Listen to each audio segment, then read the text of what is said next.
And this is once again ELI5. Last time we were talking about vectors, and I said it was going to be the introductory to 2D motion. Well, this week, guess what? We're talking about 2D motion. So, 2D motion is when an object is moving, guess what? In 2D. So let's say we have a box. Nice box. And it is moving, let's say it's on a table, and it's pushed off the table, and it falls down on the ground. Right? We can't really work with that arc kind of badly. So we use those equations we used last time, starting with the delta x equals its initial velocity in the x direction plus 1/2 its acceleration in the x direction times its time squared, and that's also times its time. So we use that for its x direction, and we use the same equation but with y's instead of x's for its y velocity and acceleration and position. And if we break up its total speed and its total acceleration into its acceleration in the y and its acceleration in the x. So let's say we have this book here, this book, and it's on the table, and I push it off the table, and it falls onto the ground like that. So let's say it falls down onto the ground, and this is h. It falls down a height, which we're going to call h. And when it starts on the table, it's not moving in the y, it's just moving along the table in the x. So when it falls, it's only going to start with an initial velocity in the x direction.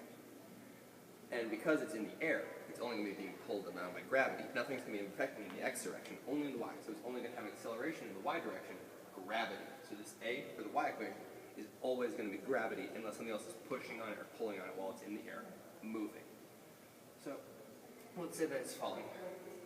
And it starts with a velocity of, let's say, 1 meter per second that way. Right? And we want to figure out how far away is it going to fall. Well, let's call this distance d. How far away is d going to be? Well, our delta x is going to be d, because we're going to start here and end up here at d. So d is going to equal our initial velocity in the x, which we said was 1 times our time. But we don't know how long it's going to fall. So that's where we have to use our y equation. So we use our delta y, which is h, equals h. So h is going to equal our initial y velocity times time plus our acceleration in the y times time squared. So h is going to equal, remember it wasn't moving in the y direction when we started. So that's going to start off, this is just going to go away. And we said that our acceleration in the y direction was going to be g, so it's going to be equal to 1/2 of g times the time squared.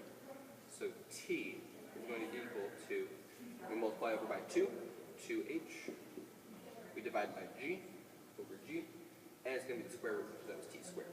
So t is going to be the square root of 2h over g. So we can come back over here and say that our distance, whenever an object is falling off the table, moving at this, is going to be equal to 1 times the radical of double its height divided by gravity, which is, of course, 9.8 meters per second squared. And that's all we're going to be talking about for 2D motion. Thank you. And next time we're going to be covering kinematics and forces.